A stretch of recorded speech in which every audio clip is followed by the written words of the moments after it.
Hello, everyone. Thank you, thank you. All right, so hope everyone had a good break. Our next presenter really doesn't need an introduction, but I'm going to do one anyway, because I'm here. Why not? We have industry veteran Avi Bar-Zeev presenting up next. He's been at the forefront of XR and the metaverse for over 30 years. First, in the early 90s, he launched Disney's groundbreaking Aladdin VR ride. He crafted an early metaverse with Second Life's 3D worlds and co-founded Keyhole, which would later become Google Earth. He co-invented Microsoft HoloLens, helped define Amazon Echo Frames, and then contributed at Apple on undisclosed projects. Since leaving Apple, he's consulted for top XR companies and investors, and most recently founded and is the president of the XR Guild, a new nonprofit membership organization.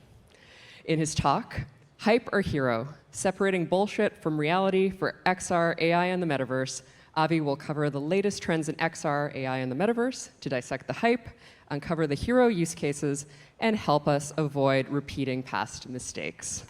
Thank you so much, and please welcome Avi.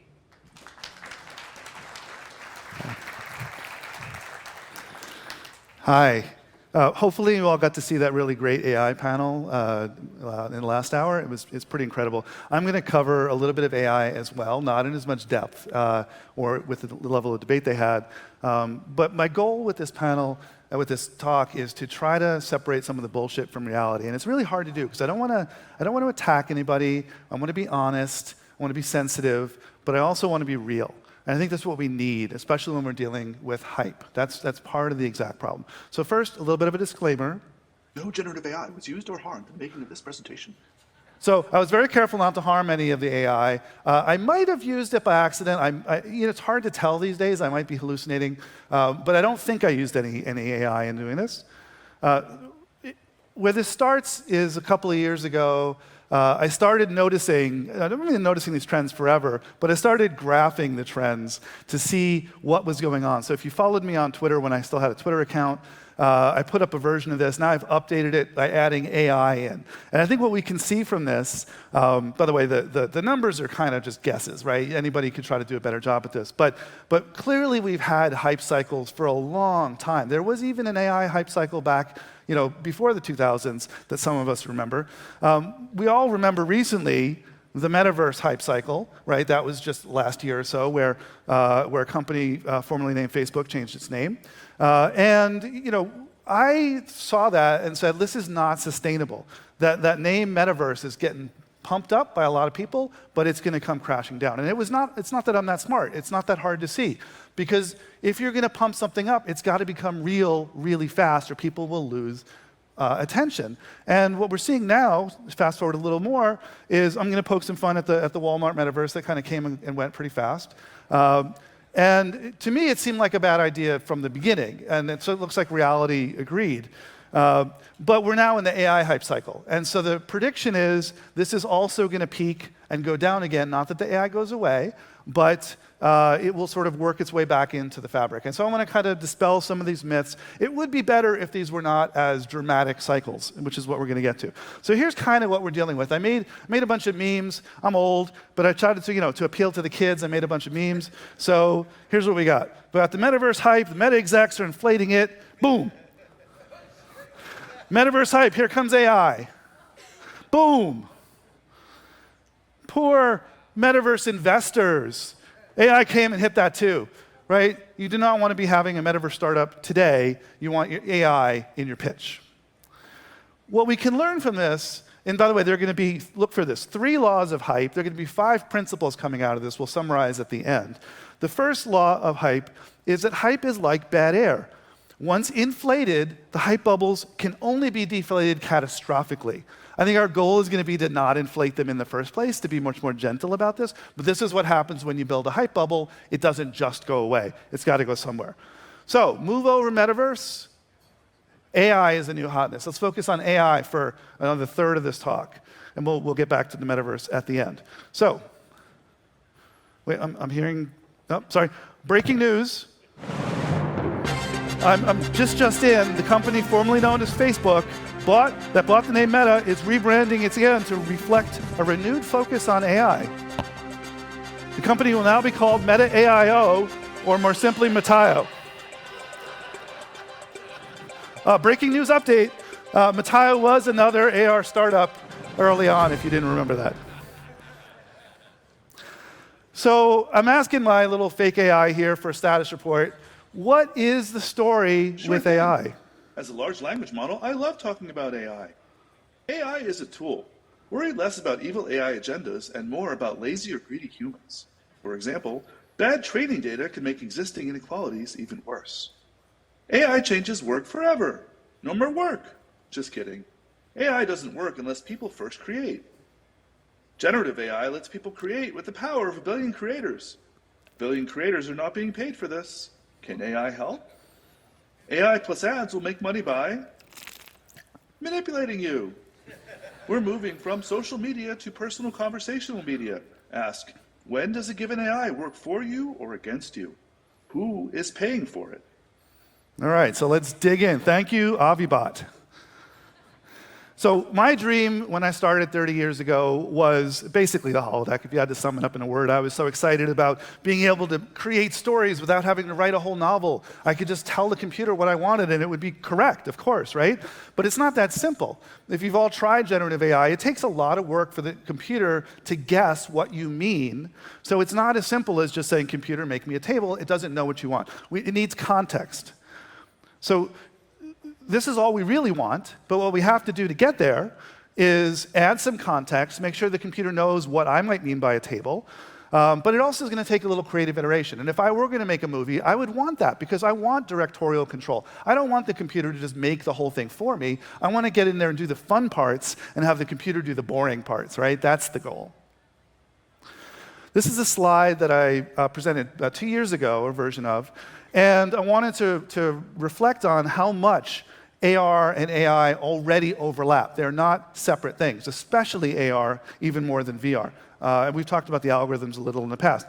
So we have these three things that I've talked about. I'll explain them again. They're all basically AI. Remember, by the way, AI really is ML, right? Just so we know, we say AI, it's the buzzword, but this is really about machine learning. So in the world, if we're going to have this future of AR everywhere, you got to know that there's going to be crap everywhere. Your world is going to be inundated with stuff, and you don't want to see it all at once. You're going to need filters. So we're going to need something that I've, for now, called a contextual discovery engine that can go find these things. But everybody who's looking to learn about us, who wants to know what we like and what we're doing, is going to be looking at what we ask for. So we need to do it in a sneaky way. We need to ask for data without giving away our position, without giving away all these things. So we need this concept of a personal AI shield that will keep our private data private within our personal data realm and not out in the world. So there's an example of the filtering that might be done by our shield. So we only want to see one part of the world, not everything together. And again, remember, this is all these overlays of information at once. And the last thing that AR, machine learning, can help with that's going to be super important is the core idea in AR is being able to have our individual worlds, but bringing them together when we want. That's where holographic telepresence comes in, so that we could be having these conversations from anywhere in the world and feel like we're talking to other people. I call this the difference between verses and purses. Verses are the worlds, purses are the personal things that we want to keep separate. This is going to be mission critical to getting AR right, to not being turned into objects for someone else's monetization. So as Ori said this morning, XR is the interface for AI. But I wanted to add a little bit to that. What's important here is that both XR and AI build context. The sensors in XR build the context. The AI wouldn't know anything about the world if it weren't for the cameras that we're going to put on ourselves.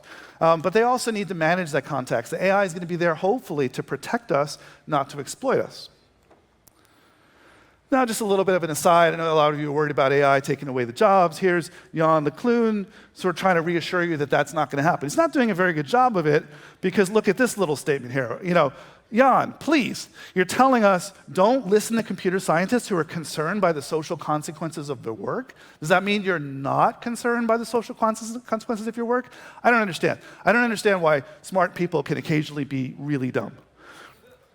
But it brings us to our second law of hype, which is, just like in physics, force and reaction, we have fear of missing out, fear, uncertainty, and doubt, fear of apocalypse. These things drive us. So one of the forces of hype that we have to watch out for is fear. This point has been made before as well, but I want to reiterate and sort of give you an example to explain why this is true. AI is, at least for now, made of people. All the data comes from humans. The computer is remixing it, even though someone technically will say it's learning from it, we don't know what's represented in the model. Come on, without the human data, it has nothing. So if you take out the human data and your model has nothing, it's made of human data. I mean, that's just basically simple. But what happens, of course, is we make the model, we ask for a prompt, and the prompt is made of all the things that were ingested in some way, whether it's literal or not, doesn't matter. Figuratively, it is. And what's good about this is we're solving a really hard problem that's been around forever. This idea of you can't put two steering wheels in a car to make the car collaborative because you both go in different directions and crash. You don't want to have design by committee. We know that doesn't work. One place where multiple steering inputs does work is I worked on a ride for Disney that was called the Virtual Jungle Cruise. Every person, 4 people in a raft, had an oar, and so they could all paddle. And if they were cooperating, they'd all paddle in the same direction. And if they weren't cooperating, they'd go in a circle, just like real life. And so that was a lot of fun, but this problem is really important. We have actually figured out a way for the computer to help millions of people effectively collaborate on something that they couldn't really do if they were trying to do it human to human. Now, one other aspect of it I mentioned about manipulation, our perception of digital advertising, I think, is that we're basically immune to a lot of these advertisers. The bullets bounce off of us. There's all this noise in the background. We ignore it. We watch YouTube. We scroll our feeds. We don't care. But that's not really what's going to be happening. This is already happening today, but it's going to be happening more and more and more. Here's our family. You're in the center. Everything looks great. But now let's add some ad-driven AI in it. It's monetizing you and your time. Well, the first thing is really easy to see is all of a sudden your TV doctor shows up to hawk the latest medicine that we think you need because of your conditions, and so it's going to be very targeted at what you need. But you can tell that's going on. You know, a little bit of disclosure probably will help handle that, but it gets worse. Your own family and friends are going to be used to market to you. In a photo where somebody might be holding a cup, that might be replaced with a can of Coke, right? As a sort of in-world prop designed to show you things. So generative AI plus your data equals some really gross manipulations, I think, we're going to see. But it doesn't stop there. Your friends and family will be effectively selling to you whether they know it or not. And by the way, if you find that offensive, they'll just use actors that look like you. So they'll generate actors that look like your friends and family so that you trust them more, but they don't have to be literal. So now we have your friends, your family, your attention, your behaviors, your preferences, your weaknesses, your memories, your emotions, and your desires are all being used to help sell for somebody who's auctioning off your time to the highest bidder. And if that's not bad enough, apply this to politics. It's already been. We've already seen Cambridge Analytica. So let's be really, really careful about this. This, I think, should be illegal. AI companies seem to agree. Regulate AI, they say. They went to Congress and testified. But be a little careful. The model they're proposing is that it's like nuclear power, genetic engineering. You'll have a license. Only the big companies will be allowed to do it. So, oops, oligopoly, sorry. We wound up with kind of the system we had before. Now we just have a little bit of licensing, but it really shuts out the new players and cements the leaders as is. So I'm going to give you 5 principles. I'll give you 3 now, 2 more later. These are principles that I would use if I were trying to design regulation for the AI part of this. This also is true for XR. It has to work for the benefit of the person using it, and only with their informed consent. Transparency is not enough, because if we're overloaded, like with cookie pop-ups, we're going to just click, right? We're not going to be thinking about it. We're just going to go and give our uninformed consent because we're tired. Now, creators are getting ripped off right now big time. I applaud Adobe for being careful about how they do this, but in other systems, the creators are just being used. So what's important is that to be able to make a living in a thriving ecosystem, the people who benefit from that thriving ecosystem should be paying for it. It only makes sense. It's not even a moral thing. It's a practical thing. They're making all this money from the ecosystem. They want it to continue. Then make sure the creators are creating. Make sure they're making more stuff. Pay them. I would even challenge the AI companies to solve this problem. And if you're interested, by the way, there's QR codes all over the place. If you click on them, they'll take you to articles that I or someone else wrote or other talks. It just branches things off. So imagine that people are coming up with ideas like they do. They're putting them out there. Other people are seeing them and mashing them up. But they don't really go anywhere until all of a sudden some really smart person comes and mixes and matches a whole bunch of other people's ideas, makes something great. Everybody likes it. It goes to a store. It goes out. Everybody announces it. Everybody sees it. It starts to make money. The challenge is take all those inputs, and the pie has to equal 100%, but divide up the credit or the money, or both, and make sure that the people who contributed to that get an appropriate cut of it. As long as people think that's the method is fair, it's going to work. Let's do it. All right, so let's sum up the AI section before we move on to the next. AI, of course, is a misnomer for machine learning. Most of the AI startups don't have nothing unique, which is going to be a problem when the cycle ends. You're going to see a whole bunch of companies disappear. It is a gold rush. On the positive side, AI is great for remixing human work. It's going to lower the content generation costs, as discussed on other places in the panel before. It's going to help us communicate, and it's going to bring about contextual AI. That's awesome. So now the metaverse. So I want to be really clear. This is not trying to single any person out. If you know who's worked on what, you know who's who. But this is not about the individual people. This is about the trends. Okay. So I want to be really clear. If we ever criticize people, it's with love and respect. Okay.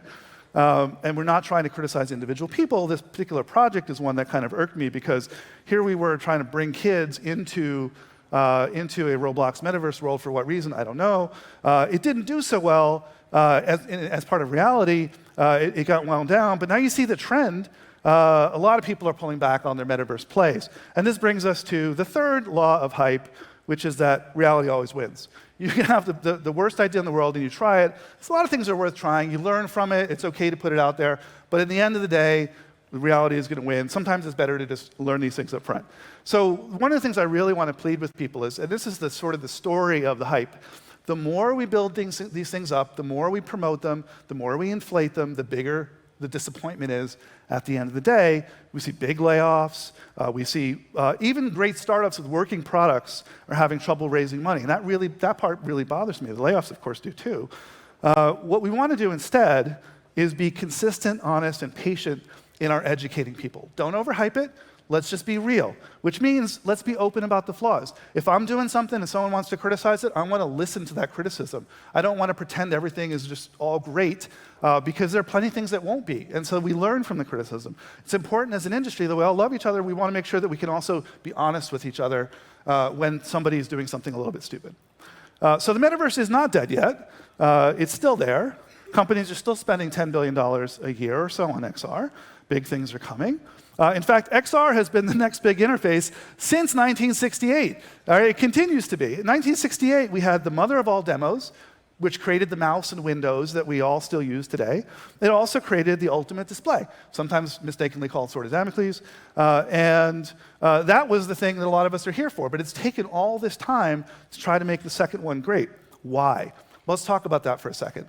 So successful interfaces follow similar patterns. When we have windows and the mice, trackpad, screens, capacitive touch, the most important thing is that the input is taking the minimum effort for the maximum gain, minimum mistakes. All right? People don't want to make mistakes. That's why the one-button mouse was so important. You couldn't mess it up. You couldn't accidentally right-click delete something. You had to drag it into the trash. That's great for novices. Not as great for expert users, but great for novices.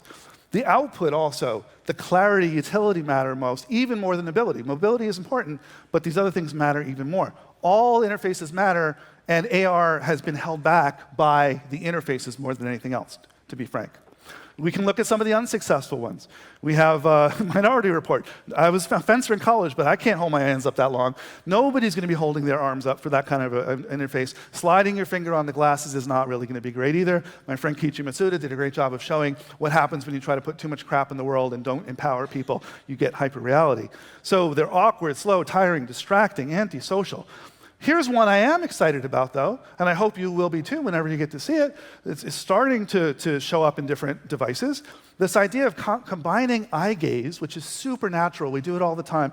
I've given talks on the pros and cons of eye gaze with maybe micro gestures, where the gestures are not waving hands in the air, but I can have my hand down on my side, like I have with this clicker. You don't even see when I'm pressing it. It's kind of private. And for now, vocalization, but eventually maybe even sub-vocalization would let us speak in private so that people don't overhear what we're saying. That actually has the makings of easy, natural, private, better than before, and pro-social. It's got all the right ingredients, we just have to prove it out and make sure that it actually is going to work. So let's sum up it with the metaverse. The metaverse, of course, this is Neil Stephenson's essential definition. People see the same stuff in the same place at the same time. I want to offer an alternative to that definition. I'm not going to call it the metaverse because there's too many definitions of the metaverse already. I'm going to call it something else. I'm going to call it consensual reality. Now, the key idea of consensual reality is we have personal and private spaces. Think we go with a friend to the coffee shop. We have a Zoom meeting. We're at home. We talk to a couple people. We know the people. They're our friends, our family, our coworkers. It's not the mall. It's not the stadium full of strangers, full of people who can act in bad ways. These are people we know, and that's much, much safer, as we'll see. So remember, consensual reality is contrasted with the metaverse. And it's not to say we'll never build the metaverse. I think we need to build consensual reality first. Here's why. Consensual reality maps really well to this idea of global reality versus local. In global reality, we have law and police and punishment to handle the bad actors. In local reality, we have social accountability. That's much easier, pro-social forces. It doesn't solve everything. We still have people who are abusive at home, people that we need to call the police on occasionally, but it handles the vast majority of these cases without having to get authoritarian or libertarian or all those debates we have about society leaving aside. This is a much simpler way and a safer way to deal with other people. And of course, safety is important. Think about all the people who today feel unsafe in various places in the world. And there's good reasons for them to feel unsafe because there's a lot of crap out there. There's a lot of stuff that we do to each other when people are strangers or acting on each other that is not cool. And so the metaverse is very likely to do the same thing. Safety is just non-negotiable. We need to have safety, whatever we do. And if you want to help explain why people didn't adopt the metaverse, why they didn't run to what Facebook was doing, ultimately it comes down to safety. And not just the safety in the world, but the safety of wearing a headset that makes the world opaque to you. You don't necessarily trust that everybody around you is safe to be able to use a headset all the time. So this is important. Anybody trying to ship a device that is not thinking about safety first is making a mistake. Because the metaverse ultimately will behave like society. As long as humans are involved, it's made of people. It's going to act the way people act. An important note here, too, is that you can add all the moderation you want. Add AI moderation, hire millions of moderators. The more you do, the more authoritarian you are, the worse you make the world as well. Right? You may stop some kinds of crimes, but you also prevent other kinds of freedoms. Same exact debate we have in society. Do you want to live in an open society or a closed society? Happens in the metaverse. We don't have to deal with that as much with consensual reality because we don't need that level of government. We start with the trusted groups, mutually accepted rules. Everybody has an investment. These are social ties. There's more to risk and lose, and misunderstandings can happen, but they can be mediated in a much simpler way with people we know. Of course, there are bubbles, and we can talk forever about how to break those bubbles, but that problem doesn't just go away. So we get to the fifth and final principle, is that you can't trust technology, like AI moderators, for example, to solve antisocial behavior. You're just substituting one kind of a nanny for another. We need to solve these with pro-social solutions, which is designing the groups in a way where they're going to get along, where they're actually going to be effective and we get our work done or have our play or whatever we want to do together. So, summing up, hype versus hero for XR and the metaverse. We covered a lot of ground. So let's just sum it up real fast. So I believe that very few people want to spend time in unsafe environments. If I had to guess, I don't have the data, but I'd guess it's about a 10-10-10 rule. 10% of the people are willing to spend 10% of their time in an unsafe place, like, let's say an online game where they get to shoot each other. It's generally unsafe. You're going to get shot. You might even get cursed at. You might be called names. People do that. That's okay if they choose to do that. Most of us are not going to choose to do that, even though hundreds of millions of people do. We're talking about billions who don't. The marketers are continuing to push brand first, money first, instead of thinking about people first. Right? That's continuing to happen, and that will continue to fail. Because unless you think about putting the people first, you're not going to design what people are actually looking for. And some of the headsets and devices out there are still unsafe, in my opinion. Especially for children, and we're not addressing that well. On the other hand, the heroes. So consensual reality does happen. You see this in many places. Almost everything that works is a form of consensual reality. We see great examples of XR in education, training, wellness, games. There are plenty of great products if you go to the show floor and see them working. I think you're going to find they have the properties I'm talking about here. Small groups of people working together with well-defined tasks. And of course, we're very excited about these agents coming, but I'm only going to be happy about this if it comes with regulation and safety. We have to watch out because there are companies that really want to manipulate and exploit. So, wrapping it up, we have the 3 laws of hype that I mentioned before. We've extracted. We've got the 5 principles for XR and AI. I hope you'll take with you to think about when we design these laws, when we design these rules, to think about these principles if we're not already doing so. And ultimately, the key idea and why we're at this conference is that XR is the interface for AI. So anything happening today with AI hype or machine learning hype is relevant and absolutely critical to XR to get right. So let's watch it carefully and help where we can. And that is my talk. Thank you.